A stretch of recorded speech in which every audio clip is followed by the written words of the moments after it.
I can't say if we're live or not because my computer is Come on. Hi, everybody. Are we? Hi, everybody. Yeah, we're live. Good morning. This is why I have wonderful volunteers running tech and not myself because my computer really hates the fact that I'm at home. Good morning, everybody. Thank you. If it's evening for you, thank you for tuning in. If it's nighttime for you, thank you for staying up. If it's early morning for you, like with some of our guests, thank you so much for getting up. And if it's just the start of your day, thank you so much for joining in. This is Honey Bunches of Hope. This is a 3-day charity stream. It is a virtual version of the usual 10-hour game-a-thon that I run every year to raise money to buy wish list items for our wonderful teachers at Brian's House. For those of you who don't know, Brian's House is a local nonprofit organization or North Texas charity that provides social services through clinical and education teams that work together with children who have special medical needs. Now, this is a very large umbrella. They started out originally helping babies and toddlers with HIV and AIDS, but now they've expanded to having the necessary daycare and respite care for children with medical challenges, neurological challenges, disability, things from expressive language disorders to other less than neurotypical conditions that the average preschool and daycare does not care for. They're one of the few schools that specifically focuses on that, especially for lower income families. Originally, I found out they did a lot of stuff for the families every holiday season, which is amazing. A lot of businesses and corporations contribute to that. But one thing when I called them one year, I was like, hey, what do your teachers need for their classrooms? No one had ever asked them that. So I started this about 3 years ago, and this is the first time that I'm doing it in a digital format. So 3 days of panels and games. These amazing people who've joined me today are just the start of some amazing interactions. I'm Honey, aka Honey and Dice. I run games, I play games, I do a lot of charity and advocacy work. But this is really not about me this weekend. So, not this weekend. What is today? First day of winter. It's a Monday. Hey. So, everybody. Without further ado, this is the Fashion and Passion Giving Back to the Community with Style and Grace panel, where I have chosen some amazing people to have a very, very important conversation about topics like gendered expectations, stream fashion, and basically using things that we love to contribute to the communities that we are a part of. So, without further ado, we'll start out with some introductions and get into hopefully an amazing conversation. Note, we will be taking questions. When you see the exclamation mark Q&A command pop up in the chat, that will give you the instructions on how to ask a question. And everyone who does ask a question to our thank you gift giveaway as a way of us thanking you for contributing to this conversation. Ooh, did something happen? Nope, my screen is just doing weird stuff. Everybody disappeared. Well, that's bad. I'm just going to look at the chat. But we'll start Mine out did that with... for 1 second, but it seems to have corrected itself. So Okay. Oh, yeah, there's a moment of lag if that's what you're talking about. Mm-hmm. I am going to go on mute after saying, let's everyone get the opportunity to introduce themselves. Let's start with Persephone. Introduce yourself, tell people who you are, where they can find you, and a little bit about how you got involved in the TTRPG community, and we'll go to each person in turn. Hi, I'm Persephone, or Sephi, known as Persephorath on the internet. You can find me at Persephorath everywhere online, Instagram, Twitter, anywhere. I'm also the Dungeon Master for Fast Times at D&D High, which is a D&D actual play podcast, which is a lot of fun. We have a holiday special coming up tomorrow. It will be released tomorrow, actually. I can't tell what time is anymore during COVID. As far as TTRPG stuff, I have been a player of TTRPGs, various TTRPGs, since I was 13 years old. I started in high school, and I've been playing them ever since. I actually only recently joined the TTRPG community online within the last year and a half, 2 years. And it's just sort of taken over my life since then. And I've been on a bunch of streams, and it's been really cool. Just a whole lot of fun.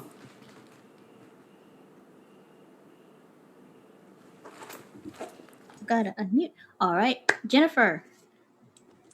Hey, I am Jen Kretchmer. I am on Twitter as @DreamWisp. I am on Twitch as @DreamWispJen.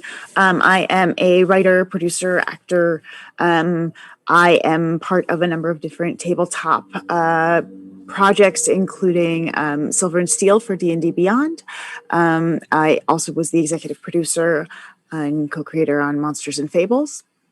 And in the cast. And I am the creator of the Accessibility and Tabletop Gaming Resource Guide, which is in my pinned tweet on Twitter. So I do a lot of work in terms of accessibility for disability and inclusion work. Yeah, good morning. I don't know. It's early here. It's early. We have not had much coffee yet. Yeah. Forgive me if I am silly. Last but not least, our other person who was so very, very, very kind to get up early and join us, but Alicia. Hey everybody, I'm Alicia Marie. I am Alicia Marie Body on all socials because I come from primarily a fitness background. I am a costumer and fitness person, and I've had about a couple hours of sleep, and I'm drinking an energy drink, so my brain will catch up with me in a few, hopefully. I actually have been following the TTRPG community for a long time. But I am, what most people don't realize, I am actually deaf. And a year and a half ago, I had cochlear implant surgery. So it sort of allowed me to move in hearing circles a lot easier. And with that, joining RPG and jumping in some games and having the confidence to do so. So I've been playing all year, and I've had a blast. This community, the RPG community, has been like a godsend to me.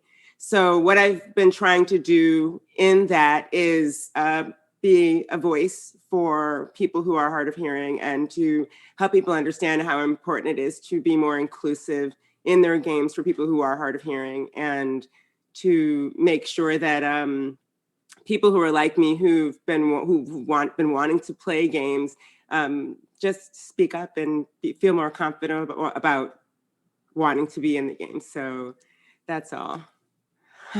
I'm waking up. Help me out here. Oh gosh.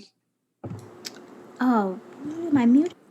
Okay, I'm not muted. I shouldn't be muted. Yeah. All right. I forgot to mention too, I have Ehlers-Danlos syndrome, and I'm an ambulatory wheelchair user, which will probably come into the conversation about fashion at some point, because that's a relevant thing there. Yeah. So, I like your lip.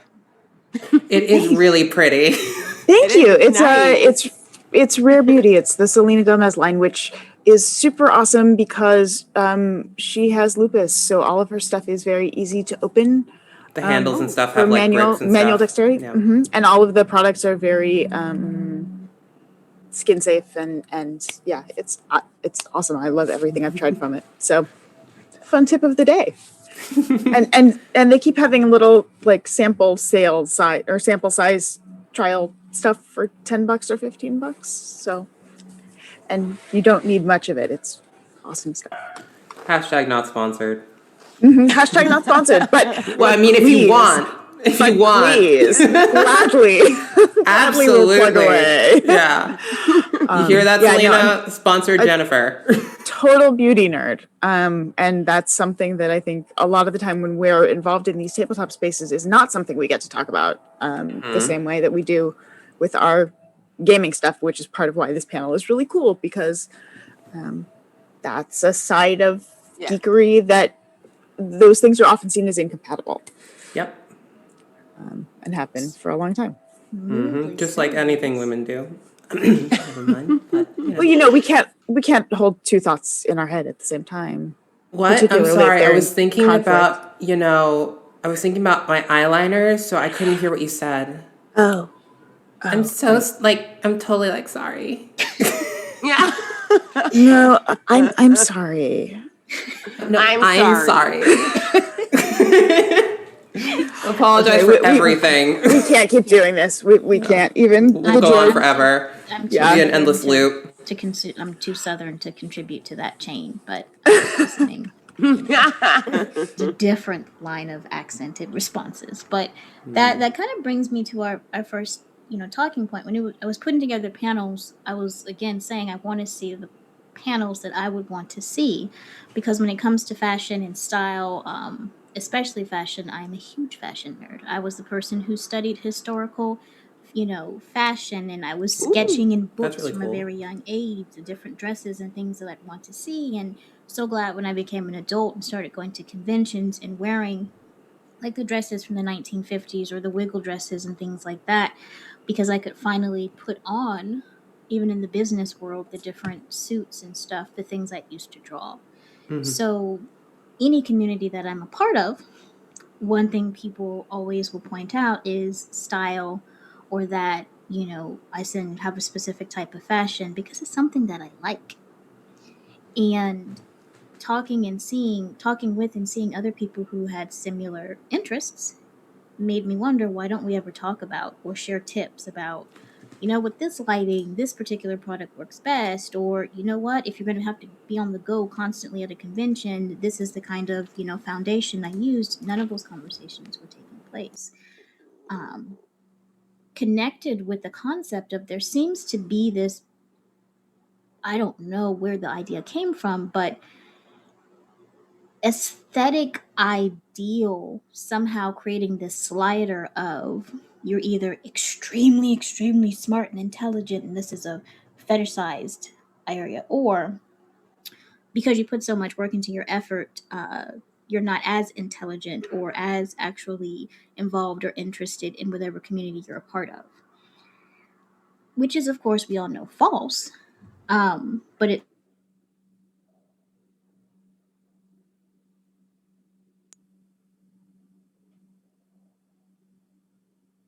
Did we lose Honey? Did we lose Honey? I think we might have lost Honey. Oh no. Oh no. Come back, Honey. Oh. You hear it though. Okay, well, we can keep going on that, and I'm sure she'll be right. Oh. Am I Nope. frozen? A little You bit. are frozen. Lovely. We can hear you though. You can hear me? What was the last thing you heard?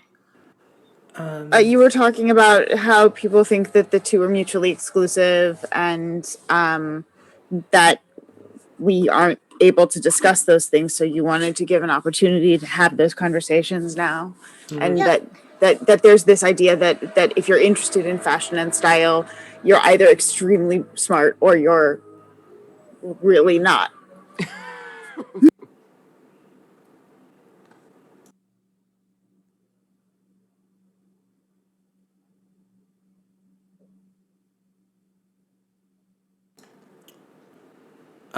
I guess. Yeah, it's fully frozen. Yeah, fully. Is the stream still running? Or is the stream frozen? The stream, Honey is frozen on the stream, but it's still running. Oh my goodness. Okay. So again, let's just keep jump on with the ahead conversation, and and when Honey can get back, we'll hand the reins back over. So, going off of Honey's point, that being interested in fashion or beauty in general, and then also being in nerd circles are incongruous with each other or not compatible. That is something that I know everyone on this panel has experienced, and I come from, I'm trans, so there's also that that other side of it where that was discouraged my entire life on top of everything else, and then dealing with it all now that I've transitioned, it's just a double whammy. So people assume a lot based on how you look and what you're interested in this community. I mean, the world as a whole, but definitely in this community. Assumptions. Yeah. Yeah, and I think for a long time there was definitely the idea that if if you took pride in your appearance, if you chose to try and dress in a way that was seen as more kind of mainstream or something other than t-shirt and jeans, which I'm a big fan of the t-shirt and jeans, so that's, that's not a dig at all. Oh my goodness. And also I have gardeners. I'm sorry, there are gardeners outside of my complex It's a stream. right now. It happens. It's a stream on a morning. That was sometimes inviting comments about your appearance. There's that also that balance of like, where are you too much of something? And I think these tend to be very gendered expectations, which is an issue and a frustrating one, and adds a whole lot of pressures. I know we were talking before the panel, kind of off of on Twitter, in our DMs about the expectations for streaming and for being on camera and being visible, and what that adds to your day. And kind of people go, oh, it's a stream for an hour, so we need you from 2 to 3, but what does that actually mean? So I know for me that means I'm looking at, okay, 2 to 3 is the stream. You're going to be on a half an hour before that, and then on top of that you're looking at probably another hour to an hour and a half, right? Of prep, hair, makeup, clothing, jewelry. Yeah.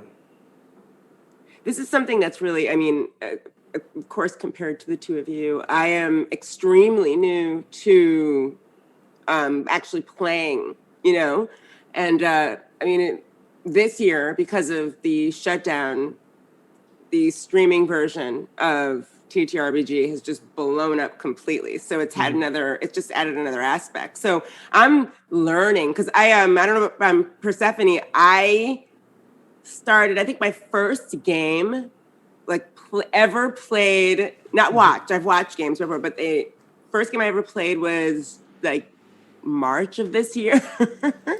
So I think my first stream was around that too. Yeah. Yep. So I don't know D&D outside of, I've played Zoom home games, but I don't know D&D outside of being on Zoom or being on stream, some live, some not. So I'm just like getting used to and understanding how there can be a lot of gatekeeping with regards to like how you look and how you dress and what you're doing. Like I was actually in a stream, and I like to cosplay sometimes for streams, because we don't get to do it at conventions anymore. Same. So yeah, same here. Allows us to like flex a little bit, because get that out of our system by dressing up for streams too. But I was in a Discord, and this guy was like, these D&D streamers should like, try to at least dress up or do something, because it's really boring if they don't dress up for the streams. And I was like, and people started going off. I was like, is this a thing in this community? So cool. Are you going to pay for us to have either have our costumes commissioned? Are you going to pay for our wigs? Are you going to pay for our special effects, makeup, and our prosthetics? Yeah. Are you going to pay for our time? Because those are all things that are involved in that process. And when you do it for fun, it's one thing. And when it becomes an expectation, it's a very different thing. And the other thing too is that we all have a cosplay background. I know that. And like the level of the gatekeeping that exists in the cosplay community and the gatekeeping that exists in the TTRPG community are almost a complete, like it's a stack of pancakes as opposed to a Venn diagram. So like all the stuff that like people are like, oh, we need you to do an appearance as this character at X time. It's like, that's like gonna take half your day to get into that character and then go for an hour appearance. That's basically what it's like for streaming. And the same thing about, gendered expectations, how people view female cosplayers versus female streamers. These are all things that are compatible. And like, in the same things that like are issues in both communities are practically the same, to me anyway. So yeah.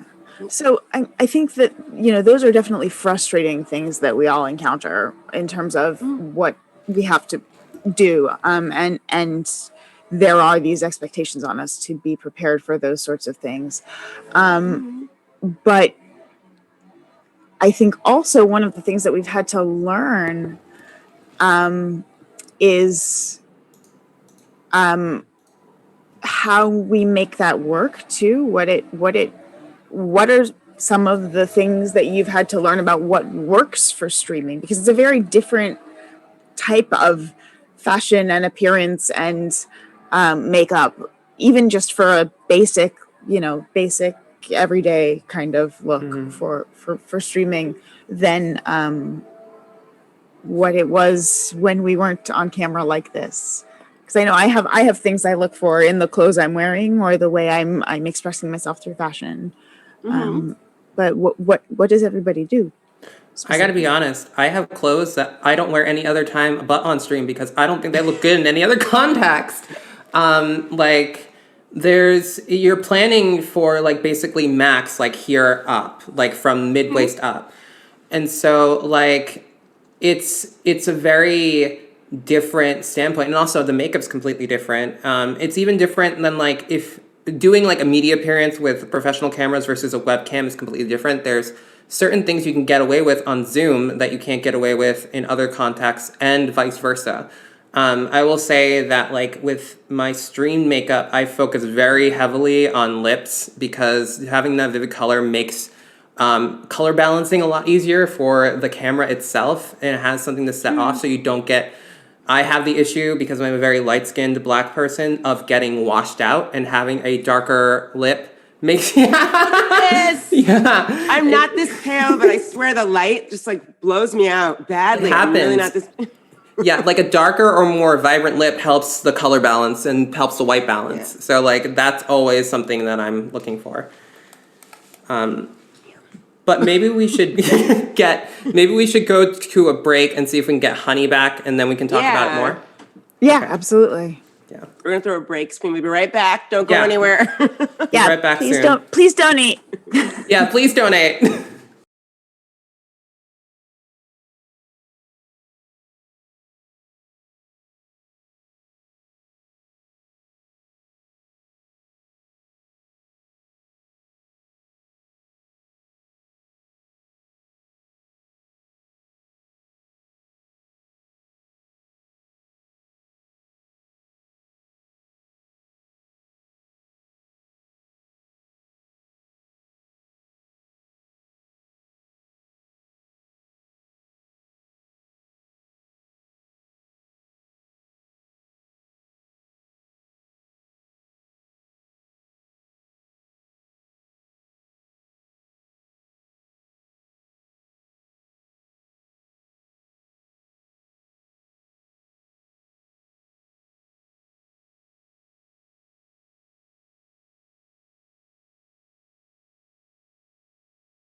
So we're back. Hey. I am no longer frozen. Thank you all so much for your time and patience. But it was such an amazing conversation. I could hear all of it, even though I couldn't use anything on my computer. So, I don't want to derail from the conversation that we were having because I think it segues perfectly into what we were going to talk about, especially the tips and tricks regarding being on camera as opposed to off camera. And yes, we could have long conversations about the expectations of in person versus on camera.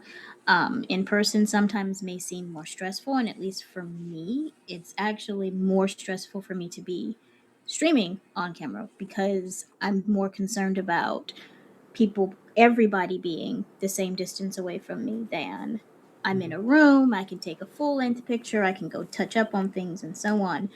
I don't have that on camera. Learning how I look on camera, learning, where to blot, how to put, specific makeup on. I had to learn to start using makeup when I rarely ever use it because on stream, how things look and pick up and so on, what looks darker, what looks imbalanced, what looks super greasy, and so on. Those Mood. things you don't really think about. Glitter doesn't look like glitter. Glitter No. looks like grease. Exactly. White spots. Yeah. Yeah. Or it just looks like texture, Yeah. which is super unfortunate. Glitter only looks good in real life unless you have really dark lighting. And then the assumption that, well, you only have to worry about what you look like from the waist up. And sometimes that is true. And then sometimes I'm always thinking, but what about if I stand up, if I have to leave, if something happens, and so on?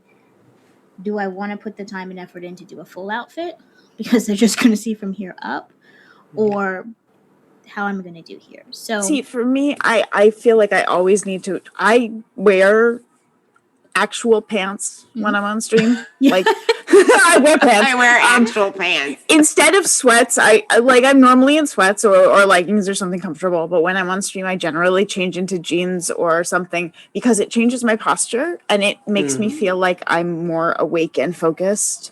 There may be massive amounts of sirens coming this way. Apparently. They're also trying to make sure you're awake and focused. Yes, they really are. They're helping. We got gardeners, we got sirens. It's a day.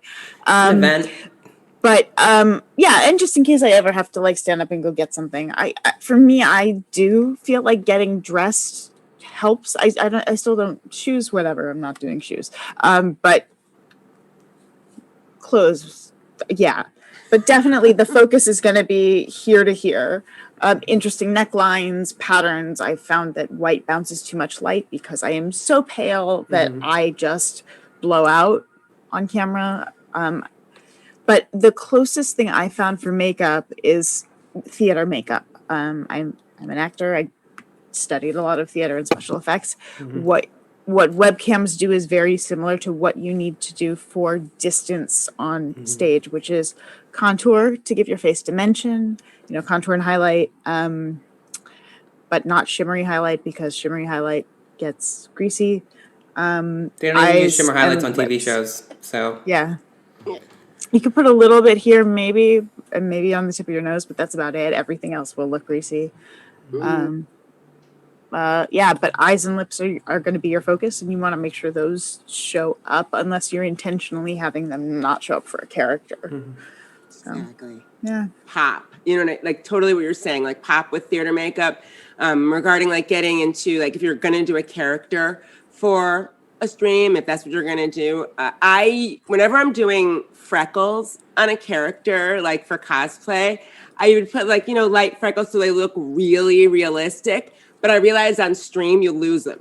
So when you're doing freckles, you have to do like, it looks like almost comical, like literal circles on your face. And that's the only way to get like freckles to show up for a character on stream. So it's almost like we were saying, exaggerating things a little bit without using, your setting sprays. Anything that's dewy is going to look greasy. So I think in person right now, like I feel super matte.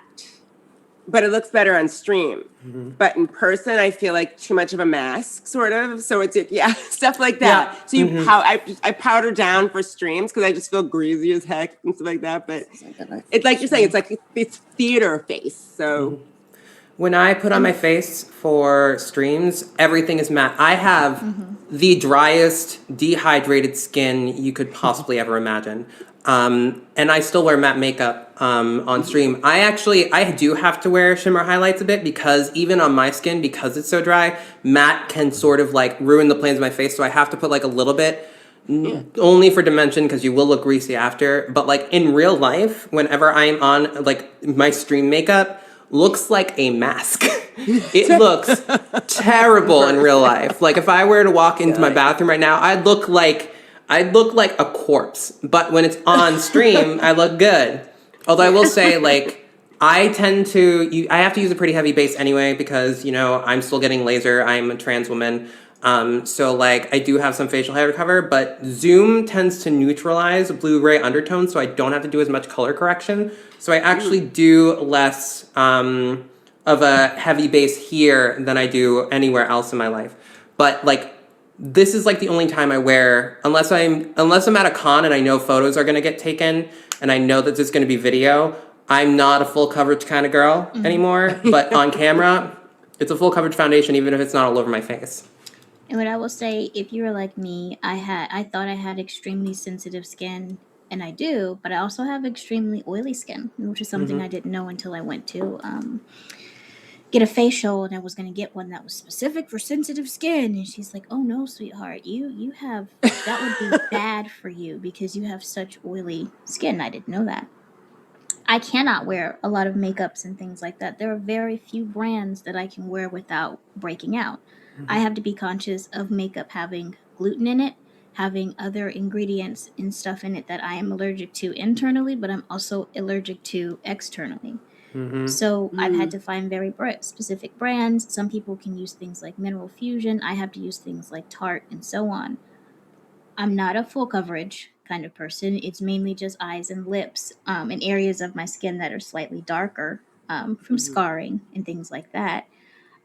But my saving grace on most streams is having a blotter, whether it's blotting paper or so on, because I regularly have to make sure that I don't look like I have been swimming through buckets of olive oil when I am on stream, especially when I'm factoring in different cameras.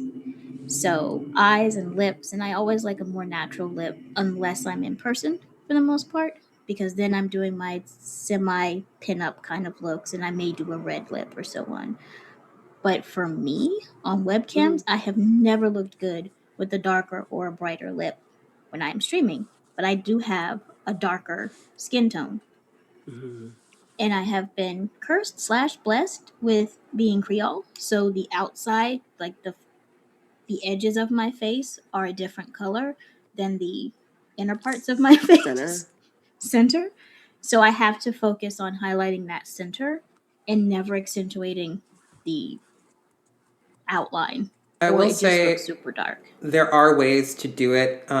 So one thing, if you are a streamer, you need a lip liner. You need lip liner, especially if you're of darker skin. Like I guarantee you could wear a red lip on stream, but like you would need a really rich, like almost burgundy lip liner. Probably would work out really well for you if you have trouble, because it's like the thing with red is that any type of bleed on a webcam is gonna show and make you look like you have fruit punch mouth.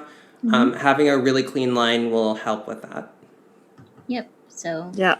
Also, you're probably going to want to look for long wear, especially with lipsticks, because usually streams are going to be a minimum of an hour, lasting up to 4 or 5 hours.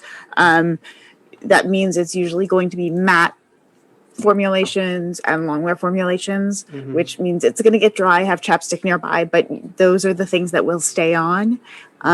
So you're looking at using those things. You want to use for your face primer and setting spray to make things stick. This is true for live events as well. I keep mine nearby during stream. Nice. I keep fact. rose water nearby as like a refresher. Yeah, where's my? Except I have. I have to avoid a lot of rose in, waters because like they dry me out because a lot of them. Oh, really? I don't know why they just do. I used the Thayer's witch hazel, the rosewater witch hazel, and that changed my life. I love it so much. But I use it in a Mac Fix Plus bottle because that is a super fine mist. So oh no, the Mac Fix Plus is a good thing just to have on hand. Yeah. And then I keep kind of a kit of a couple different things here, and then whatever is specific to the look I'm doing nearby, and blotting paper. You know, it's just keeping a bunch of stuff within arm's reach. Yep. Oh, that good old stuff from Sally's. That stuff, the rice blotting papers, Yes. those work so well. I love those. I used to keep those on hand for photo shoots back Always. in the before times. You can just be like, oh, and then you're like, okay. Now I don't feel like I'm scaring myself and super shiny at camera. Like, Yeah, and like some people I've seen, this is especially like a cosplay thing that I've noticed is that when people get oily, they'll like rush to the bathroom and then they'll start putting actual powder on their face. It's like, no, honey, please don't do that to yourself. Just don't, please. It'll ruin it. You might be able to get away with it on camera on this like webcam, but you know that's neither here nor there. Don't be afraid to ask people who have more experience than you. That's one thing as well. If there's someone that you really, really admire, as long as you're approaching them with respect and actual curiosity on how to do better or learn new tips for yourself, like this panel, I think most people are willing to take that time and answer. They do not owe you, I will say this, they do not owe you their time, okay? And they do not owe you like specific lists of things that you can go look up for yourself. But building those positive relationships with people and learning to normalize approaching people with respect, I think is very, very important. More so, I've been able to do that in person than I do online because there's a lot of emotional labor and stuff that people have to expend online because that's the world we live in and on and through and around. But yeah, don't be afraid to ask people for help if you honestly don't know. I've got sensitive skin, or I am darker and I've never streamed before and I'm concerned about putting makeup on. It's okay to learn from others. And be willing to do like Persephone was like, I'm going to give you some advice. You may not want to put more powder on. You may want to go use a blotter. And realize that people aren't telling you that because they know better, but they've been at it a little bit longer and they are looking out for you. And also, everyone's skin is different. And so learning what your skin reacts to, learning what skincare helps, like the better you can take care of your skin, the less you're going to need to put on it.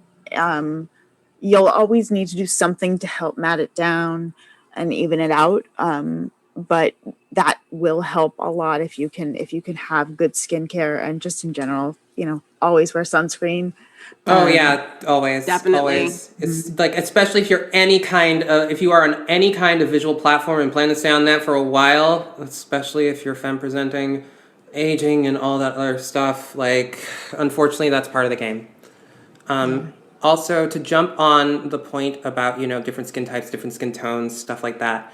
YouTube is an excellent resource. There are also articles across the net that will gather like the best makeup artists on YouTube for dark skin and so on and so forth. And the thing about YouTube is that a lot of influencer makeup styles do not really work well in real life. Like there's some things you gotta give and take, but they work excellent on camera.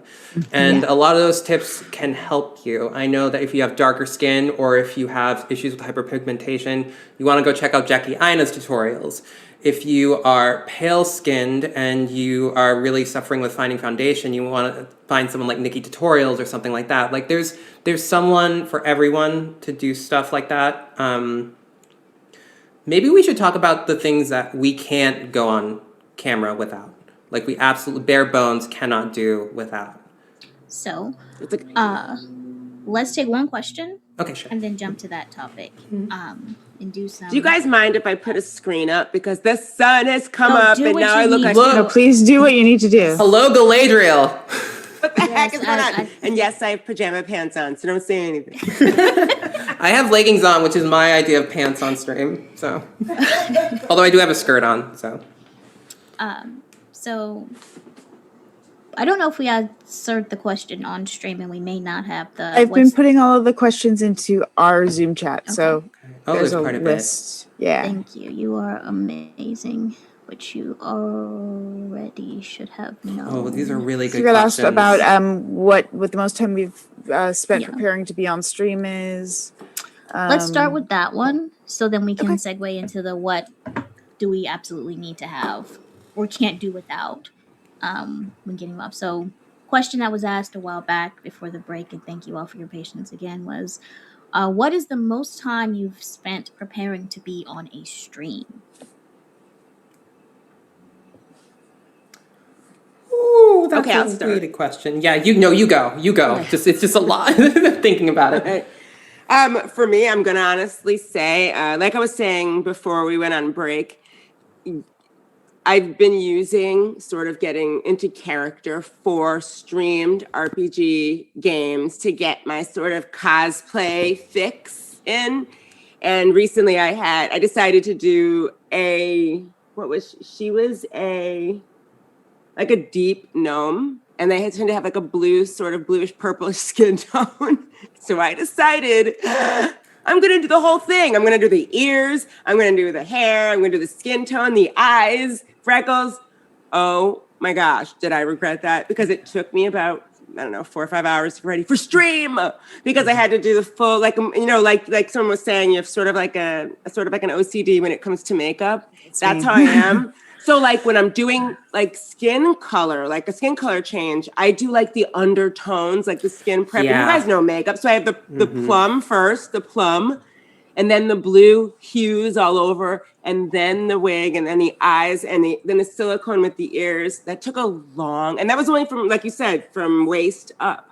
But I still took about 4.5 hours to get ready for the stream. And I was like, what am I doing? People appreciate it though, which did make me feel better. But oh my gosh, I was like, you know what?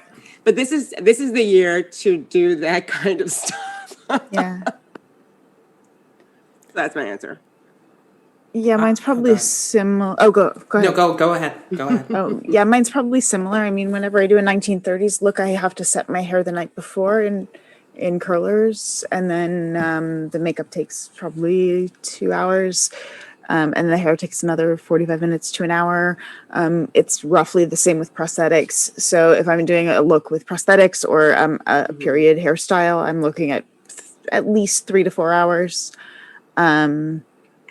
But I would say a standard for like something like Dalton, who I did for a charity game recently, which had a wig and some fun color stuff. I did like blue contouring and stuff. I think that was about 2 hours. That's a little more standard, 2.5. And for a regular show, I leave an hour to an hour and a half of getting ready.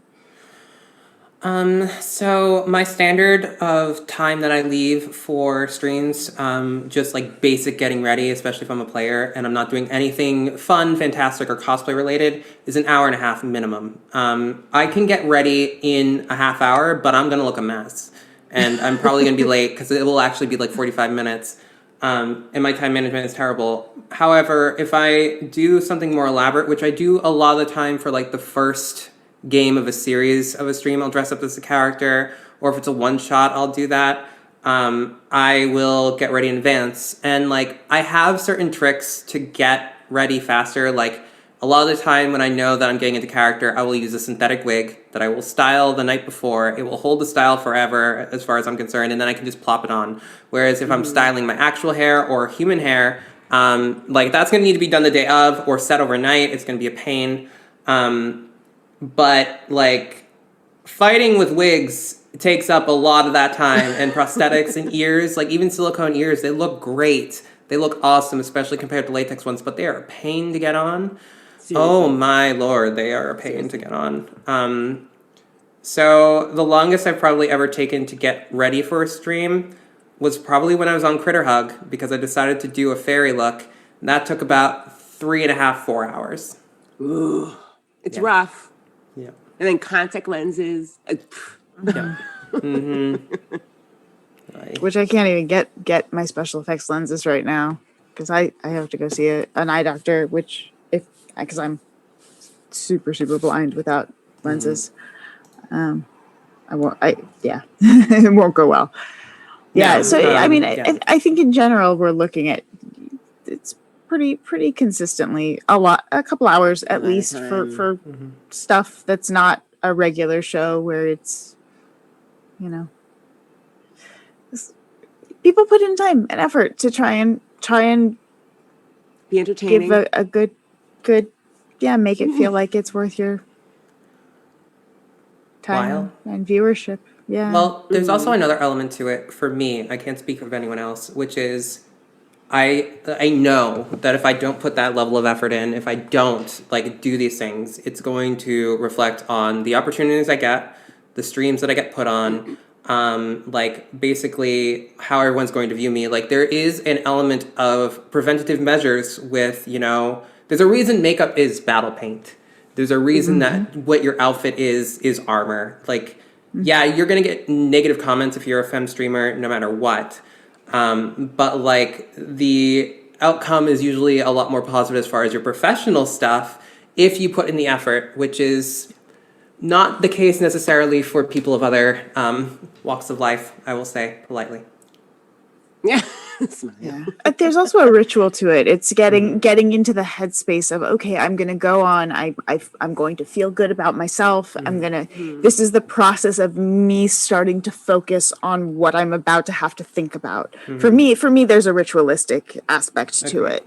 But also, yeah, with nerves, particularly when I have nerves, one way that my anxiety expresses is I have OCD, and I'll start obsessing on my makeup and my eyeliner and things like that, and that can take a very long time, which can be a problem at times.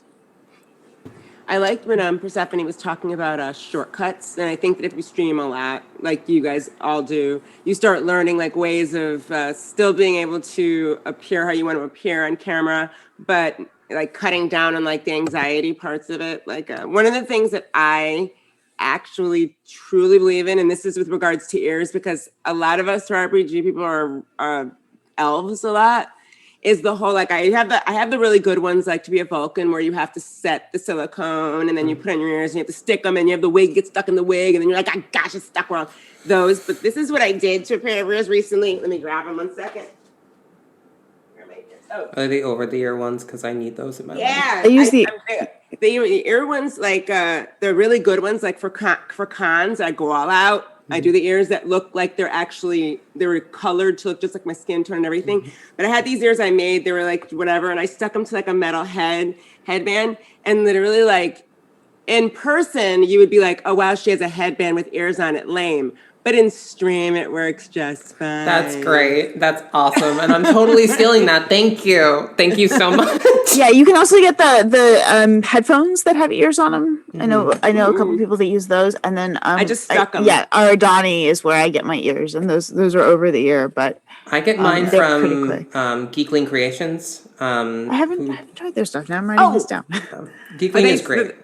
Those are the silicone ears, right? Yes. I have those. Yeah, I've used Ardani before too. I used to have a pair of larger ears that I wore for LARP that I got from Ardani. I wanted silicone.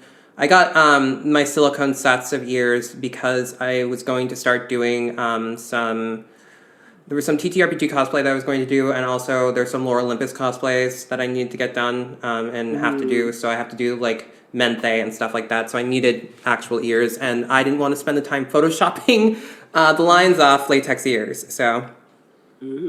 Yeah, those were like the top of the line, and you can get them to match your skin tone and everything. And I absolutely love those. Yeah. I just made these for stream purposes. No, they're perfect, and I am totally going to steal That's that. Awesome. Geekling is also run by someone local to me and someone that I know, so they're they're very good.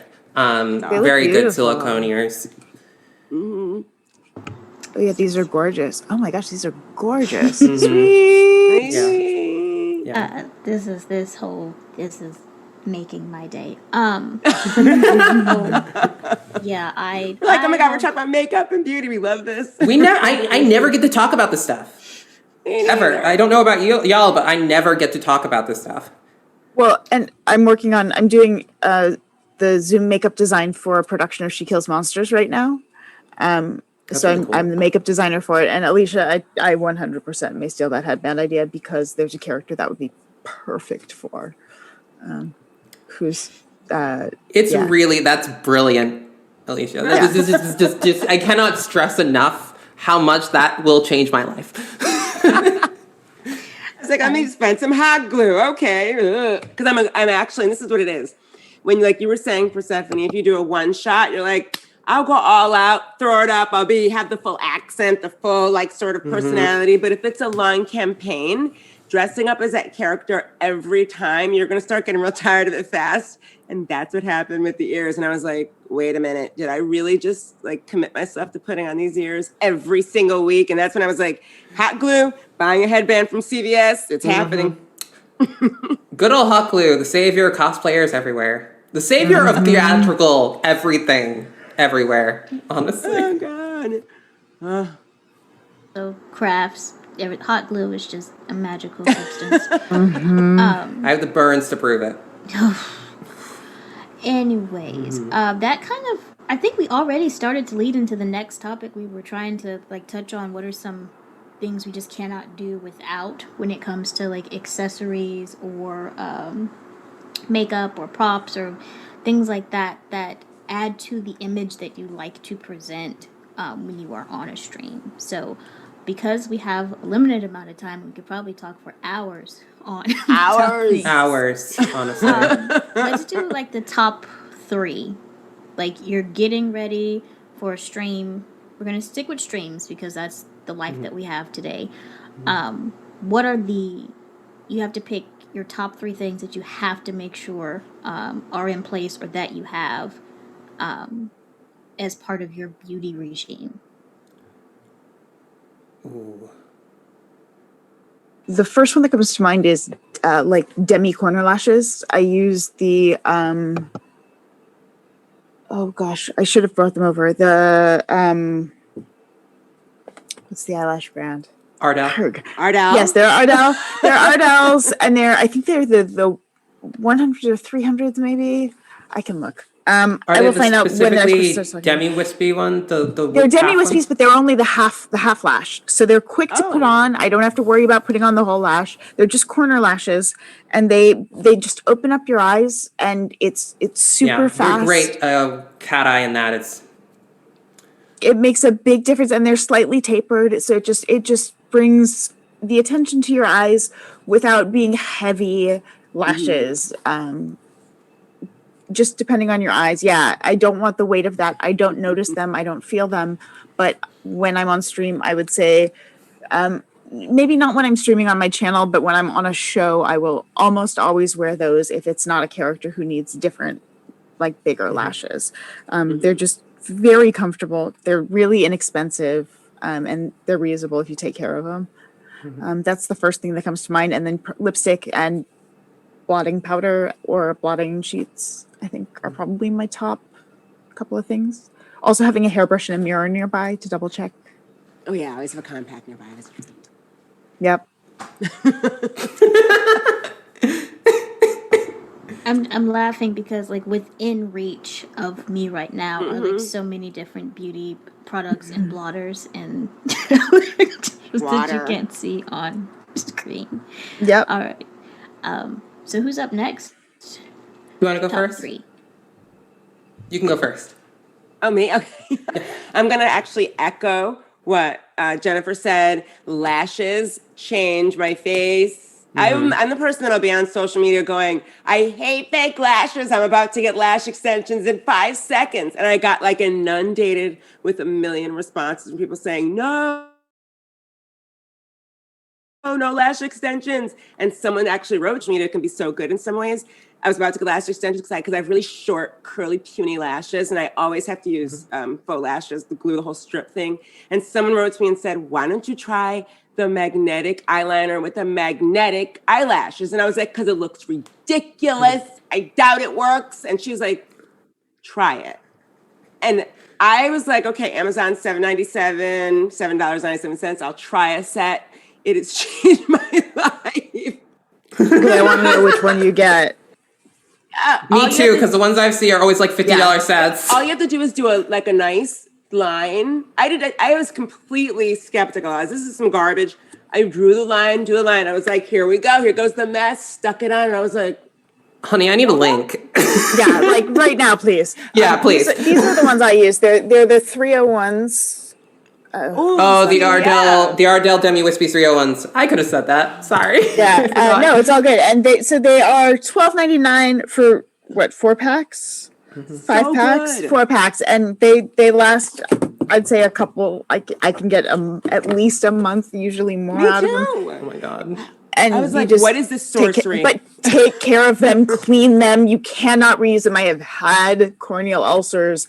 Take care of your contacts, remove your eye makeup, and wash your lashes if you're using them. 99% isopropyl alcohol in a spray bottle. Spray your lashes down, peel off the glue, spray them again, let them dry, you're fine. Yeah, soak them. You can soak them between 2 cotton pads with a makeup remover, eye makeup remover to loosen the glue and take off any mascara that's on it, and then sanitize them, and then you can reuse them. But It's a really quick process. Otherwise.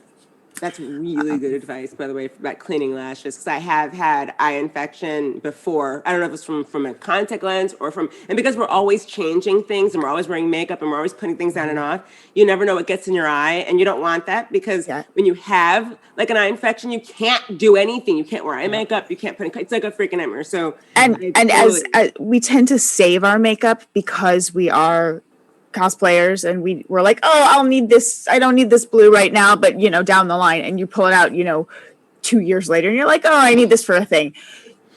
Don't throw away old makeup. You do not. I went blind in one eye for about a month because of. I mean, I'm vulnerable to those anyway, but because of a corneal ulcer, I got at Comic-Con. It was some of the most painful things I've experienced, and I couldn't drive. I couldn't wear makeup, obviously. I couldn't be in any sort of light. I had to wear 2 pairs of sunglasses. You do not want this. Change your makeup, clean your stuff. There are really high quality, inexpensive brands like e.l.f. and NYX now. And Wet n Wild, honestly. Wet n Wild, yeah. Old school, keep it real. Oh, e.l.f.'s Wet n Wild has gotten so much better since like the old days. Like and e.l.f. too. e.l.f. is great. A lot of their products are actually copies of high end stuff. So yeah, they have new the oval brushes, the foundation brushes. It's the best. I use that, and I use the Bare Minerals stick foundation. I can now do my foundation in like 30 seconds. It's the greatest. This is reminding me I should do a write-up of like my favorite inexpensive brands, because most of the stuff that I use is drugstore. Like I think my most expensive things were my foundation when I went outside of the house, because that needed to be more natural. But like everything else is like drugstore, except maybe my primer. And even there are great drugstore ones. Mascara for sure. It's the same. It's the same stuff you use L'Oreal. It's the same as Lancome. It's the same formula. It's the same it's brand. Just different packaging. Yeah, they own Lancome or owns L'Oreal, or one of the other way. Yeah. But did you get to finish your essentials? Oh, okay. Sorry, I'm like lashes first. That's a definite, because even when I look like absolute crap, if my lashes are on, I feel like I'm at least not scaring people. Lashes. And this is me. I am whatever. I'm American. I like white teeth. I like white teeth. Fair. So this isn't really a stream essential, because you're not going to do it every time you stream, but I'm big on like I go get Zoom whitening just so I feel like a nice white smile. I'm like, oh, I feel like I'm awake, whatever. So I'm known for my teeth. I use teeth whitening. I like white teeth. So that's a second. My third is going to be, this is weird, nail wraps. I'm a nail biter because of anxiety. And if you look at my desk here streaming, because of this, you don't understand how many stress balls, because when I'm streaming, this keeps me from like fidgeting or like doing weird things. These are stress balls that I keep around so I can be talking and stream or playing while I'm playing with stuff. And these things have blown up in front of me on stream. But anyway, I bite my nails like a crazy person. So what I do is I have to have my nails done, but this is truly cut down. These are called nail like wraps. You know the stickers? You put them on, they last for like 2 weeks. I'm like, this is another thing that I was skeptical about. I was like, get out of my inbox with your freaking MLM. Get out of here. But one woman I was like, fine, I'll buy one if you never write to me again, I'll buy one of your nail sets. And I bought one. And this is like the second one I've done, but they stick and I feel like they look so cool. So now I feel done up, especially because we can't get our nails done as readily now. So I feel so done up with like my lashes and my nails done. My teeth grinding. There you go. Yeah. Gel polish too. Stays forever. Yeah. It does. Easy. Stick, file, clear coat, flash. I'm a big fan of, so I have the Marmalade nail press-ons. I don't know what they are, but they're reusable and like they last. Pretty. I had one pop off, but I've had one pop off on camera, but I've had these on for over a week. So it was time. Yeah, they're really good. But I will say that I can go on camera without my nails done. Like I don't care. I hate nails. The reason that I started wearing press-ons because I wanted to feel good about myself. But like I hate doing them. I hate doing nails. But my essentials for stream are liquid lipstick again, because it lasts. Specifically liquid lipsticks that are not too dark. If I'm wearing a very dark liquid lipstick on a stream, it's for something specific because you get butthole lip real quickly with that, and that will show on camera even then. But like something that's more of a fleshy tone like this, or even a red, or even like a warm purple will show less than a black or a blue or a green, which I also love wearing, but not in liquid lipstick form often. 2, lashes. I gotta mirror everyone. Lashes change your face. Like I can do the bare bones and just throw on a winged eyeliner and a lash, and I will be fine and ready to go. Demi lashes are a good trick too. I'm cheap. So I will buy wispy lashes and I will just snip them in half, and then I'll wear both depending on like whether I want a lighter like day look or if I want more volume or lift. And I'll also just like buy strip lashes on Amazon in packs. They've come a long way. It used to be back in the day when you were like trying to get bulk lashes for cosplay or something. They were these really hard like plastic lashes that you just could not get to stick on your eye. And thankfully that's moved on. So like I don't even buy drugstore lashes anymore. I just get them in bulk. I have probably about 200 pairs of lashes in my house right now of varying sizes, shapes that did not cost an arm and leg for me to get them. The other thing too that I cannot survive without is foundation, but that's specifically because of the stuff I have to cover and the things that I have to hide because I'm trans. But if I had to add a fourth, brow pomade or brow gel or brow anything, because like I have super thick brows and like real life I can do nothing to them at all and it'll be fine, but on camera if I don't have something in them, it's like my entire face just loses definition. So like something on my brows, just something. The e.l.f. Wow Brow is my current favorite thing. It's like $4 and it works great. e.l.f. does have really good prices, man. Yep. Really. Yeah. Do you guys want to share your favorite foundation, or do we want to stay away from brands? I would love to hear you guys' favorite foundation. This is what I think we'll do, because this is making me think that that there is a missing document or page that needs to happen with like stream makeup tips. I agree. With like brands and stuff, regardless of your price points. And like with me, most of the stuff I get tends to be pricier because I just have medical challenges. But one tip that I'll give people is most brands have what they call the travel sized things. And because I'm not a person who has to wear makeup like every single day for all that kind of stuff, and it's just streams, a lot of the makeup that I have that can be pricier because it's hyperallergenic or no parabens, all the rest of it, are the travel sized ones.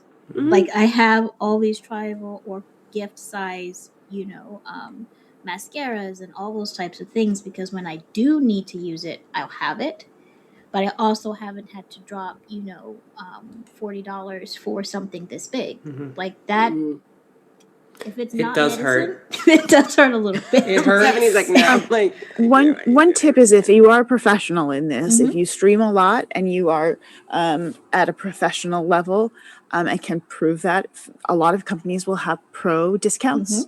So some require a union card, some do not, but it's worth exploring who does do pro discounts. I know I'm SAG as well, but Mac does, Nix does, I think Elf does. Basically, every major brand Almost all major has brands do it. some. Yeah, it's just whether or not you can get in based on your stuff. But if you're a pro streamer, it's worth exploring because you can save a whole lot of money. Same for your local beauty store. You can actually you can get around a lot. I think with Mac too, by saying you're a model. They have different tier levels of discounts, but if you can prove that you have at least some photos on the internet, you can get in real fine. Yeah, it's 30% off too. It's Yeah. not like a small discount. not. It's huge. It's a You big pay deal. $35 a year for that privilege, but for me that pays itself. I love this. It's gonna be almost gone, but this is the Mac Studio Fix. I have trouble sometimes with the type of acne I get. I get deep cystic acne, and with my skin, I have a hard time with my skin holding foundation and concealer. It just disappears on me constantly. This works in a way nothing else does when I use it as a concealer. It has a silicone base in it, so it's really good. Yeah. All the Studio Fix powders and lines are a big silicone smoothing type of deal. They look great on camera. I was a makeup artist, if you can't tell. And the other thing too about them, the thing you do have to watch out with those products is that you do have to cleanse them off properly because they are silicone. But like if you have acneic skin, it can do a lot of good smoothing things for you. Mac, I will say, Mac has fallen out of, from the way it used to be in the 2000s and 90s and even the 80s, like from being like the standard to being like just another makeup brand. But the thing about Mac is that you can go to Mac, online, and you may not get the right color, you may not get the right shades, but you know that if you order something from Mac, it'll generally do what it needs to do if you get the right thing for your skin. Not to go on a ramble about that.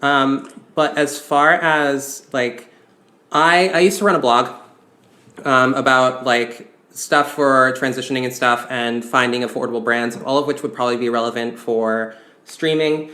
Like my tip is that if you're going to spend money on skin, like foundation, concealer. But that said, you don't need to necessarily get high-end brands. Like I'm wearing Maybelline Superstay today, and it's what I wear standardly on camera because it's full coverage, it wears really well, it's matte, it looks great on screen. I don't like wearing it necessarily outside the house because it's very heavy unless I'm doing like an outdoor photo shoot. I wear this a lot on camera when I'm doing photo shoots and stuff. It's a great foundation. You can get it anywhere from $10.49 to $12. They have a super deep, like a really good range of like 40 to 50 shades. So you can usually get something in your skin tone, thankfully, because a lot of these brands out there are not here for people who are super dark or even the super pale, but super dark ranges is a lot harder. And like, I just find it works really well on screen. Milani does great lipsticks, liquid lipsticks that last, that are pretty affordable. You don't need to spend a lot to look good on camera. And the kind of makeup that you wear on camera is going to be completely different than what you wear elsewhere. The other thing I should say is that I am known for wearing my makeup looks and how much I wear. I'm actually allergic to a lot of makeup. I am allergic to a lot of metals inside makeup. So like I have to be careful of that too. The amount of, iron oxide or zinc oxide that's in something can cause me to break out because I do have sensitive skin. So I have to be careful with that. So I wear sunblock, but I tend to avoid physical blocks because I'm usually allergic to them. And that means I avoid foundations with that stuff in them. And also don't get those for stream anyway because they will reflect light, they will reflect white tones. It will, no matter what skin tone you are, those are only for real life. Anything with foundation, any foundation with SPF in it, do not get for stream. But as far as like high-end brands, if you're gonna shell out for high-end stream makeup, I would say look at Makeup Forever, look at Smashbox. MAC is great. Studio Fix fluids and powders will get you through to wherever you need to be, whatever level of coverage you need. The Studio Fix I find needs to be matted down. It does. I love powder, but it doesn't stay matte. I have to throw a setting powder or a blotting powder on top. I agree. Generally, I would say for stream, you're going to need a powder. You can be dry as heck, but any type of I have dry skin. Even I can look oily on camera. You want a powder.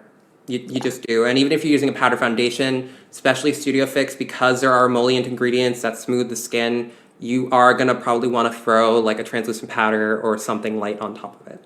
Or even just Fenty makes that blotting powder, that that's really good for mattifying things because it's super light and won't dry your skin out. Fenty's foundations are a great mid-range option. They're not super expensive. That line is huge. There's tons and tons of stuff. And the first line is very matte and it's pretty full coverage. I think I'd say medium 50. Medium to full. It's pretty full on me, but it really depends on what you're trying to cover up. Yeah. I would say if you have good skin, it could be a full coverage because it'll cover redness and stuff, but it won't cover texture. Yes, true. Yes, I agree completely. I also like the Rimmel longwear foundation as a drugstore option. Agreed. There are liquid lipsticks too. The ones that are double-sided are really good if you want. If I tend to avoid glossy lips on camera, but if you're gonna do one, get one of those because they last forever. Forever. Yeah. And the gloss, what is it? It's transfer proof. So you apply the only way to get a glossy lip, it dries, and then you throw on the gloss, and it's forever. No, I think all of those are A plus suggestions. I agree completely. I've been using the Bare Minerals stick foundation recently, which I've really been loving. That's a lighter coverage, but my skin has I finally figured out what to do because I was dealing with really gnarly cystic breakouts. And finally, I think we've gotten those under control, and that has been a really nice sheer. It's not super sheer, but it gives me enough coverage that I can work with it, and it's really fast and it's really portable, which is great for traveling. And concealers, I like the Tarte Shape Tape, which almost sets itself, you don't have to heavily set it, and that's a huge line.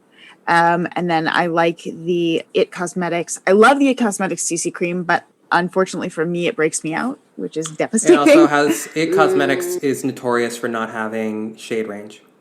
Yeah. And if they have 5 or 6, maybe 10 shades. And on top of that, the darker shades they do have are recently. Gray. But yeah.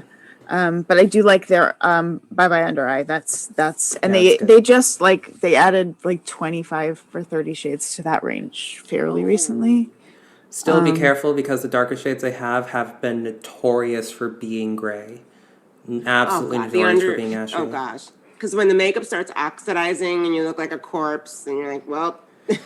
Yeah. I want to add that as an essential for stream is learning how to color correct. And for me, especially my under eyes get really dark and puffy. So using a salmon colored under eye color corrector has been huge. I will also say that for color correcting, sometimes you can get a lot more wear for your buck by using a foundation that is in the same line, the same type of foundation you're going to use all over your face in a darker shade or in a pinkier shade, depending on what you're trying to cover up. That can be, some color correctors can be very heavy, and that's pigmented. Not something you really want, but yeah, because you're not. The point of a color corrector is not to conceal, it's color theory to neutralize a color. So you should be able to put a color corrector down and still sort of see the color, and then you put a concealer on top of it to contain it. I'm sorry, I'm talking way too much. No, it's awesome. It's incredible information. I think it's amazing, and I think it's information that most people don't get to hear.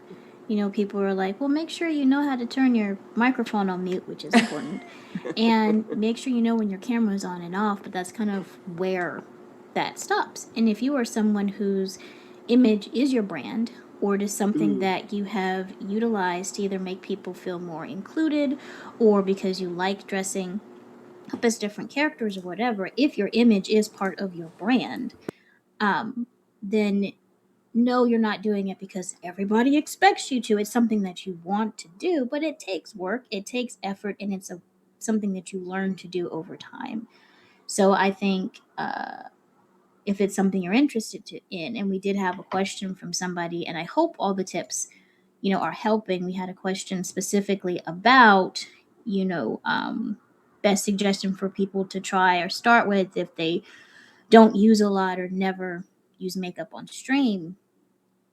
Like, my personal recommendation is learn from people who know. Start small. Like, start with, okay, I'm going to learn how to get my foundation together. I'm going to learn how to get my lip together. I'm going to learn what works with me, what works for me on my eyes. Or so I'm going to practice. I used to do it because it's before I went to bed and I had to clean my face anyways. I would practice, you know, before I'm about to do my nightly skin routine anyways, different makeup looks that I'm interested in trying to see how they looked out. And because I have neurological damage, I'm always having to take notes about the steps in which I put which makeup on and so on. So I'm sitting there with a pen and an index card going, okay, dark, then a lighter shade, then the highlight, then the so and so, and start to learn those patterns. But finding time to practice off camera, and maybe off camera is the wrong word, learning how to practice off stream is important. I will do a look, then I will turn on my camera, whether it's a personal thing or so on. I will adjust lighting. I will play around with it until I see what I like. And then I'll say, okay, that works. And lighting makes a huge difference. When in doubt, fix your lighting, change it. My God. Get a ring light. That's that's like the best thing I can say. Yeah. Get a ring light. Let me see if I can show this. It probably won't pick up, but I'm going to show I you have four. how No, little four. gets picked up by your camera.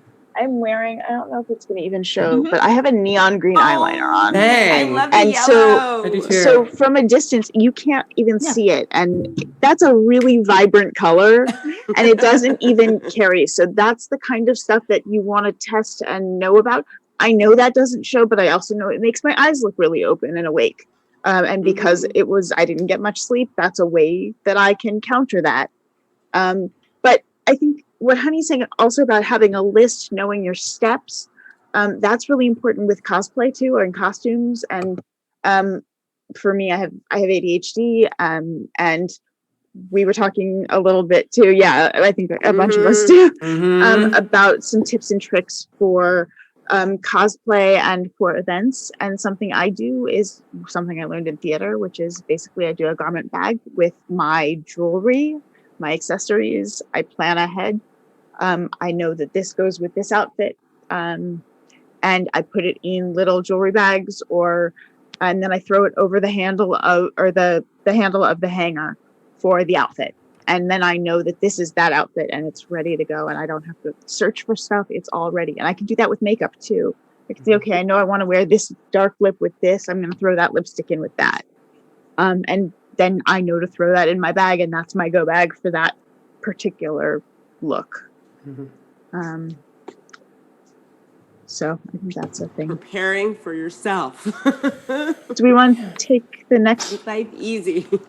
Yeah, I'm trying not to cry because I just looked at how many donations that we've actually received so far, and we're just like 100 short of the halfway mark of the goal I had originally had. Oh my God! Thank you, everybody. That's Thank amazing. you so much, everyone. It's just, so I'm trying Thank you not so to. much, that's so everyone. cool. Because I always seem to have emotional moments the days that I decide to do any type of under eye makeup. Oh, this is why I got my tear ducts removed. Yeah. I don't feel emotions. Botox injections, right? I'm just kidding. But what I will say is we've talked about makeup for a while, and one thing I can do, and if you all will go on this journey with me, I would love to have you, is putting together a small document kind of thing that's accessible, that has like the makeup tips and the streaming tips and so on. Absolutely. Definitely. Because we didn't even get to go to clothing, but we're about to go there now.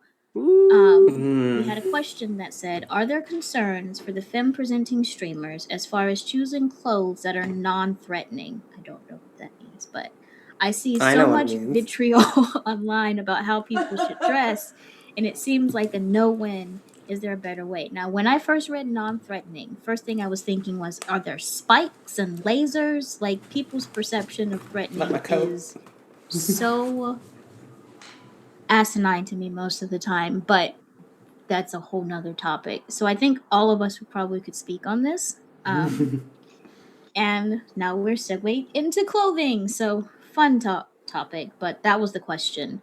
Can I answer? Yes. Okay.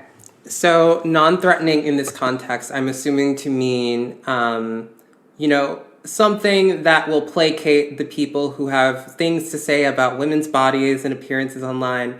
There is no winning. You will never win. The thing that I like to do is just dress more threatening to make myself happy and motivated by spite. Because spite is good for my heart, it's good for my soul, it keeps my skin young, and that's really all there is to it. Like, seriously, you cannot. There's certain things that you want to make sure that you don't do on stream as far as appearance goes, like as far as TOS stuff on Twitch goes. But beyond that, that's really the only thing you should think about, because people are going to have things to say about your body if you are wearing a sweatshirt or if you're not. Like, That's true. no matter what, they're going to have something to say. Like, I've had people be like, oh, why don't you wear your real hair? You wear fake hair all the time. Like, because I like it. Oh my God. And you have no right to talk about a black woman's hair, no matter what. Like, no matter what, if you are anyone that is femme presenting, or someone that dresses in an alternative way, or someone that just doesn't appear in a way that cis het society wants you to appear, you're gonna get those comments. Do what makes you happy. Exactly. Totally agree with that. 100%. I've had people come on stream and tell me I'm wearing too much makeup. Guys, like legit, you women wear too much makeup on Twitch. Why do you women wear so much makeup? I'm tired. I'm like, ooh, Why don't you? Yeah, it really drives me crazy.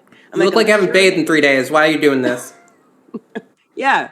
You could, like you said, you're wearing a sweatshirt, you're wearing a costumes too. So there's people, I usually tell people, you might as well do what you want to do anyway, because people are going to say stuff no matter what.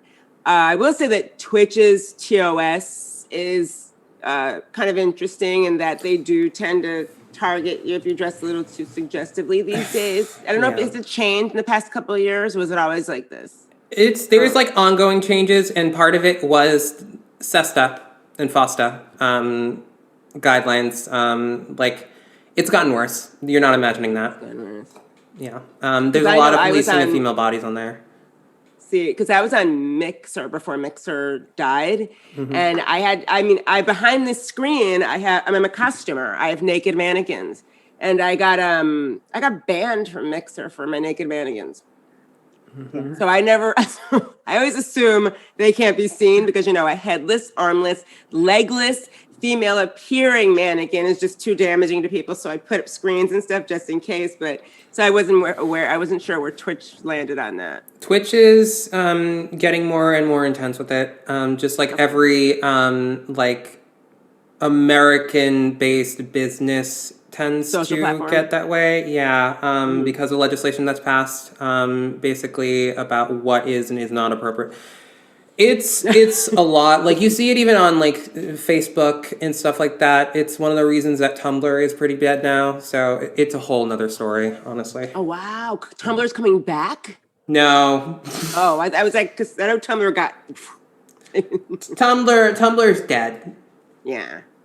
As far as I'm concerned. I mean, I will say I definitely do change how I dress to reduce harassment. Because it's just extra stuff I don't want to have to deal with. And yes, you're going to get it regardless. But I have found that certain things get more. And, it's also when I'm on shows, depending on who they're for, there are definitely things I will and won't wear according to the show. But you should absolutely dress the way you want to dress. and the way you feel comfortable. And it's Mhm. goal that I do have to feel like I should adjust what But it's I all about your do and comfort zone where. too. Like just because Yeah. we say, you know, whatever. And also like you're right. There are different things that are, you know, taken into consideration depending on what kind of show you're on stream and what kind of channel. Like what you wear on someone's like personal channel is going to be different than, you know, Roll20 or D&D Beyond's channel or something like that, because they're all going to have their own guidelines. Yeah. So You know, but it also is, it's crap that we have to feel like we need to adjust, or that certain things will change whether we're getting a certain quantity of harassment or a certain type of harassment. But also I will say, like, my style changes pretty dramatically. Like I often look like this, but I also sometimes will wear very like punk goth stuff, and that feels good to me too. And that's a complete shift in how I look, and sometimes people are weirded out by that. But it's just, I think a lot of it is about what makes you feel good, and what's empowering to you. But know your TOS, because they're ridiculous sometimes, and they're often extremely sexist. One thing I will say about all of this too is that we haven't really touched upon how style this is a really, like, I hate saying this term, but style impacts branding. And like when you are a streamer or someone that has a presence online, like you basically are thinking about yourself as a brand, no matter what is going on, no matter when you're trying to promote yourself. And, you know, there are certain things that, like, how you dress and how you present yourself will become part of that brand. And that can be a double-edged sword, because it can make you recognizable based on your style, based on your choices. It can also be limiting, because you might feel like you have to look a certain way, or that you feel like you have to be to a certain standard all the time, which is what I struggle with. But be taking that into consideration as you start streaming. Remember, like, what you wear and what you present yourself, unfortunately, will sort of become, you know, part of your whole spiel, become part of your appeal. Like, it'll, like, let's be honest, like, as much as people want to rail against vanity and other things, like, when you see a streamer, unless they're an anonymous streamer, like, the first thing that you're going to focus in on is how they look and whether it's visually appealing, and then you focus in on what their content is and stuff like that, and that's why you stay. But like, visual impact does make a difference, fortunately or unfortunately, depending on your point of view. Yeah, and I think that there's an interesting part of that question too, which is how do we fix it? And I think a lot of that is really starting to dismantle, you know, gendered stereotypes and expectations, and ensuring that we are destigmatizing bodies of all sorts, and normalizing bodies of all types, and making it okay for people to show up without makeup, or making it okay for people to show up with makeup, and really just, you know, letting people be people. And the more we can do that, the better it gets. And also really having these platforms support streamers in terms of cracking down on harassment and saying that's not okay here, you cannot do that here, and cultivating a culture that doesn't allow that.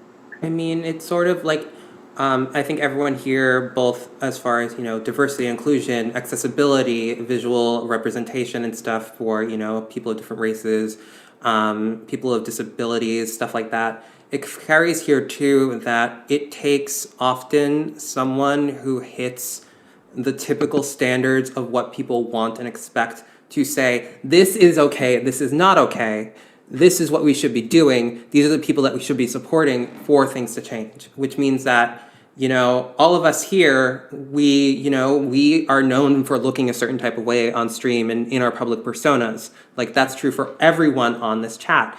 But because we have those platforms, and because that's part of what we're known as, we can then say, you know, support people of different body types, support people of different races, support people who look different than what you would expect, and be like, just because we hit this quote unquote standard of what people are expecting and looking for in their stream personas or whatever, doesn't mean that that's the only way to be, and it doesn't mean that it should be the standard of expectation.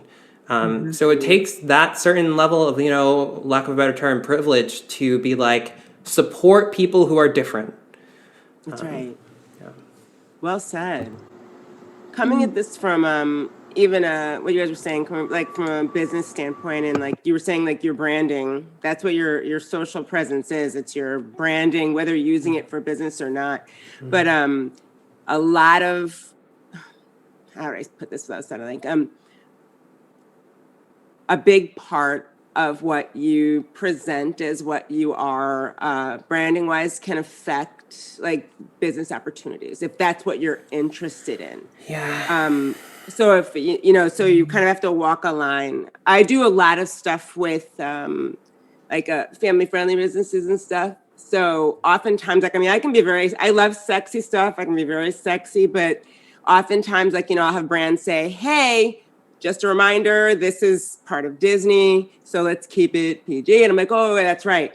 So in general, what I make sure I do is I never cross a certain line, because once I do, I can't go back. And because of where my brand stands business wise, I have to remember that the way that I dress and things that I choose and how far I push like the sexuality portion of my personality, there has to be a line because of where I am business wise. But that doesn't mean that I couldn't go on stream butt naked if I really but because of business, I pull back, and that's just where I tend to leave things.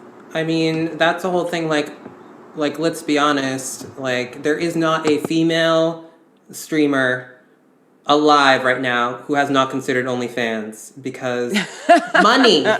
There is so much money there, and like you can use that money to fund so many of your creative projects and things you want to do, but then opportunity gets lost because of double standards. And like, so yeah, every one of us is thinking about it, but a lot of us aren't doing it because we know it will impact us negatively in other ways. Yeah. And it doesn't even matter what kind of content. Like, I know people that have OnlyFans that don't do anything sexual, but because it's OnlyFans. The name. Yeah. That's the what happens. name. You're exactly right. Exactly true. And it sort of automatically puts you in, it just puts you in a category. So it really, and neither category is good or bad, and we're not saying it's bad. It just depends on, when you're doing these things, you have to think about where you want to be. Like, if you want to pull into this side or pull into that, you just have to make sure that the decisions you make, the choices you make are within that, whatever range you want to be. Because unfairly, people will judge you no matter what you do, and it limits your opportunities in some ways. Not necessarily, it might increase them in one way, but like it might limit you in another. And that's always something that particularly people who are, not cis men have to think about. So what I will say to that, and this is, I think, a perfect place to start wrapping up and ending it, when I'm a mentor to a lot of young ladies or femme presenting individuals. Usually, unfortunately, right now, the programs that they have will be targeted, very gendered, in a way that makes some of the individuals uncomfortable, and that's a whole nother storyline. But a lot of times when I'm chosen to be a mentor, because I am a woman in technology, and because I am a Black woman in technology, and they pick up on things like, oh, your style, your fashion, how you present. And my trying to avoid conversation response used to be, well, my father went to work in a uniform for 25 plus years. Every day he got up, he got ready, he took the time, and he went to work in a uniform. This is mine. That's the response I used to give to people. But I had a lot of people come to me, young ladies, femme presenting individuals who were transitioning. I've had a lot of people come up to me and start asking me about style. And I said, I cannot decide that for you. That is something that you grow into, and it's ever changing. But once you commit to a style, explore it. Have fun exploring it. When you become public facing, as in you have to lead the business meetings or you're on a stream and so on, you do have to be aware of your style will always be connected with your branding. Like everyone else was saying. But if you find a unique style that nobody else is using, if nobody else is coming on the screen every single week wearing reindeer, headband, and that is your style, you love your reindeer headband, and every time you get on a stream, that is what you have. Don't feel you have to keep doing that if that was just one step in your exploration. Just because somebody in the chat comes out and says, "Hey, where's your reindeer thing? Where's your this? Where's your that?" Um, I don't think I have to. I don't think most of the people in the stream can get this. You could be 2 or 3 shades lighter or darker than any other black woman who is streaming.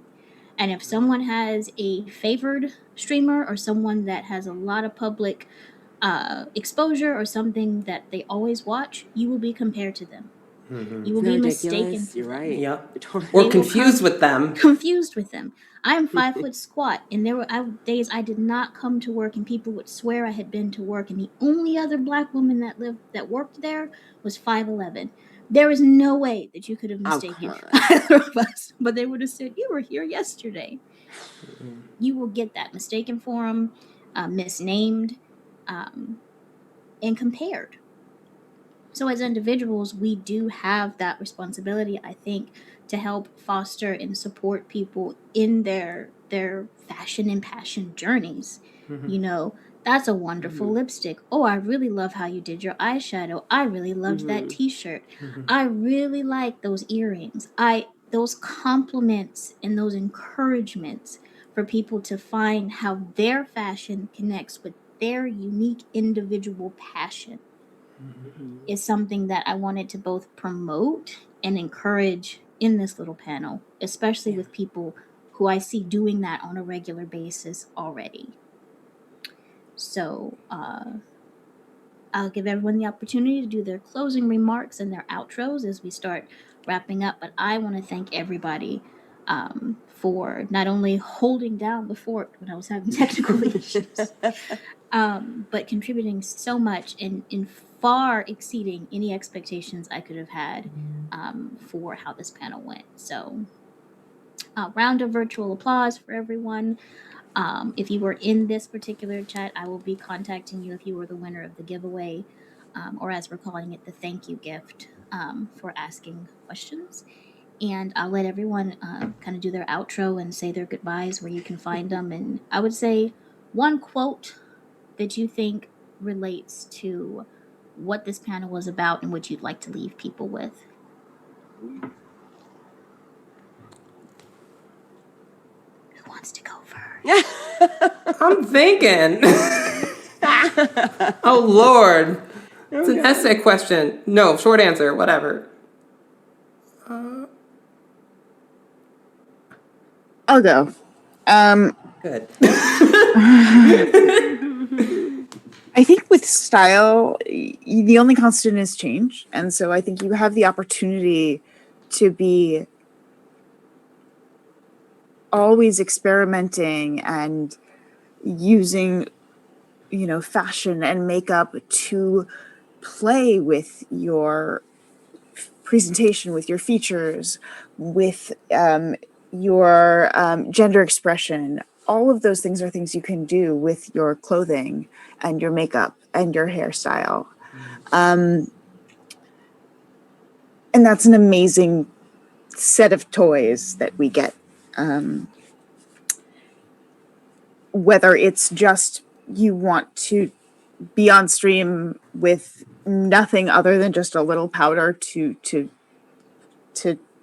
blot out shine, or whether it's you want to do a full face of special effects and all sorts of cool fashion stuff, like go for it, play around with it, try it out, see how it feels.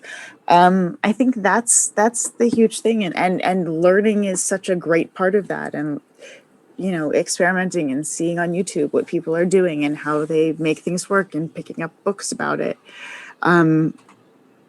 It's a fantastic set of opportunities we have on that front to use this for self-expression and for as a means to express our individuality. And I love that.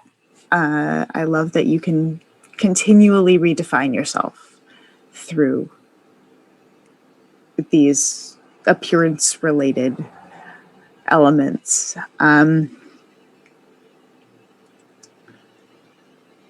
But I think the key is to have fun with it and do the things that make you feel good. Mm-hmm. And whether that's taking 3 hours to put on makeup before you go on stream, or whether that is like just hopping on and using some blotting paper and going, go for it, have fun. So I'm Jen Kretchmer. You can find me on Twitter as @DreamWisp. You can find me on Twitch as DreamWispJen. I stream on a bunch of different shows. I'm currently on Silver and Steel for D&D Beyond. We just started Haunted West yesterday, and we have Mage the Ascension coming up soon.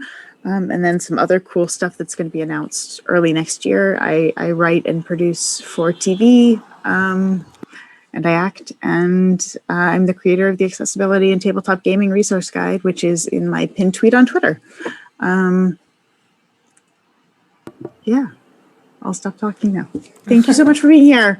And thank you so much for donating. I really appreciate all of the things that everybody's doing. And Honey, thank you so much for putting this together. It's an incredible event. So, you rock. Good job, Honey, man. Yeah. All right. Okay. Go ahead. I guess I'll go. So I will say, I'm going to quote this wrong, but there's a Dita Von Teese quote that I like to tell people whenever they are, questioning the validity and how they look or what they do or anything like that. And that's, you can be the ripest peach in the world, and there's still going to be someone who hates peaches. Just because someone treats you poorly because of how you look or whatever does not mean there's not people that are here for you. Does not mean that you need to compare yourself to someone else that's a streamer that's like in your category, whether racially or whatever. Just do what makes you happy and what works for you. Whether that, again, is a full face of makeup or just hopping on stream with your hair in a bun, like that's completely valid too.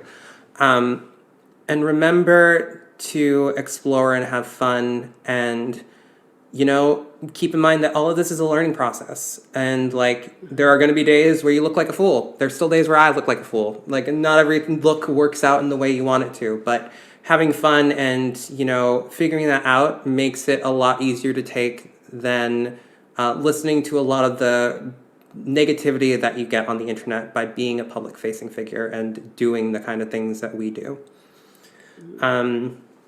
Also, I am looking forward to putting together that doc because that is something that I sorely missed, and I definitely will be a contributor to that.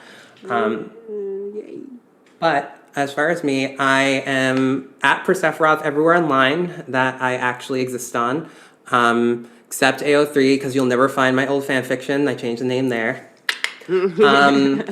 And I am the DM of Fast Times at D&D High, which you can find us at www.fasttimesdnd.com. That's D, the letter ND, like D&D Beyond. And we have a holiday special that should be coming out tomorrow. And it's a great podcast. We've been award nominated. We're up for another award on the Audioverse Awards soon. We got featured on Critter Hug with Matt Mercer and Mika Burton. So it's really fun. It's my baby, and I love it. And thank you so much, Honey, for having me and for putting this together. Thank you, everyone who donated. This has been a lot of fun and one of the best panels that I've ever been on because I never get to talk about this stuff. So I'm incredibly happy to be here and have been included. So thank you. I love it. Yeah, this has been so much fun, Honey. I just wanted to start with that in case I forget to say it, and being able to talk with these two ladies who are amazing and figures in the community has been just super amazing. All the people who've donated. Holy crap, you made our morning, and we woke up and we're crazy, but just had so much fun on this panel. I'm going to piggyback on what Persephone was saying with the quote. Do what makes you happy. That's it. And I know that sounds trite and it sounds like, yeah, do it. You have to internalize it. You have to do what like you feel it is you because your people will find you. It's like you have 10 people come on and say, I don't like the way you did this, but you have like 50 people who say, I love what you're doing. it's difficult because as humans, it's like we can have 100 comments that are amazing and 2 that are bad, but for some reason our brain goes right to the 2 negative ones. And I don't know why we do that, but it's like something, it's a muscle. You have to work and practice to push that negativity away and focus on the people who are supporting you, because there usually are more of those. One thing people find truly like crazy is that they'll look at me and they'll go, "What do you mean you get negative comments?" I'm like, "I get negative stuff all the time." And people are like, "What could they possibly have to say?" Or I was like, "Are you kidding me? I'm a Black woman with freaking pink hair, weird contacts, adjustment contacts. I have muscles. Are you kidding me?" The amount of negativity I get online, but I get so much positivity too. And I've had to learn over the years to push even though sometimes it still does get to me here and there, I just learned how to push it away. I'm still going to do what I want to do. And when someone says, "I don't like that you did this," I'm like, "Stay tuned, because there's more coming." Just give them and that's when your people will be like, and with you just doing that, you're inspiring so many people to just be themselves. You never know who you're touching just by being you, So that's what I wanted. That's one thing I would love to leave you guys with. You want to find me on social media, I'm Alicia Marie Body, and I regularly participate in one-shots, campaigns. I'm in a Fallout campaign on the Fabled 42 channel, twitch.tv, Fabled 42, but I'm always around, and usually around these 3 women somewhere in the accessibility community as well. So yay. So with that, I will leave everyone with 2 quotes. The first was one that I read when I was younger that really impacted me. And I think it even goes with the femme presenting. But to paraphrase, the beauty of a person is not in the clothes that they wear, the figure they carry, or the way they comb their hair. The beauty of a person is seen in their eyes, because that is the doorway to their heart, the place where love resides. True beauty in a person is reflected in their soul. It's the caring that they lovingly give, the passion that they show, and the beauty of the person only grows with passing years. Um, and I think that encompasses the thoughts and feelings of everyone that was on this panel in regards to doing what you love. So thank you all for tuning in. Thank you so much for the donations. Like I said, we're $100 short of half of my overall goal for this entire stream. So maybe I set the goal too short, but hey, cybersecurity, you say 60%, and if you hit 80, it means you exceeded. I'm Honey and Dice. You can find me on all social media at Honey and Dice. Not all social media. The only social media that I use, so that's all my social media. That's Twitter and Instagram. There's nothing on Instagram. I just didn't want anyone to take the name. I write games. I play games. I'll be back here at 2:30 Central Standard Time for a very fun game called Retired Not Expired. Where I'll run people through a level 20 adventure. Because who doesn't love taking retired adventurers and making them go back to work? But outside of that, I would just remind everyone to love your you. And if that's hard today, that's okay. Because it's okay to not be okay. And it's okay to be okay. Surround yourself with people who will gas you up, who will celebrate your successes, but also support you through your challenges. So love your you. And if nobody else will tell you this today, I love you. And have a wonderful rest of the day. Make sure to follow all these wonderful people. Please come back at 2:30 Central Time to see the game that's going to be played. And just thank you all for everything that you do. It's been a wonderful stream.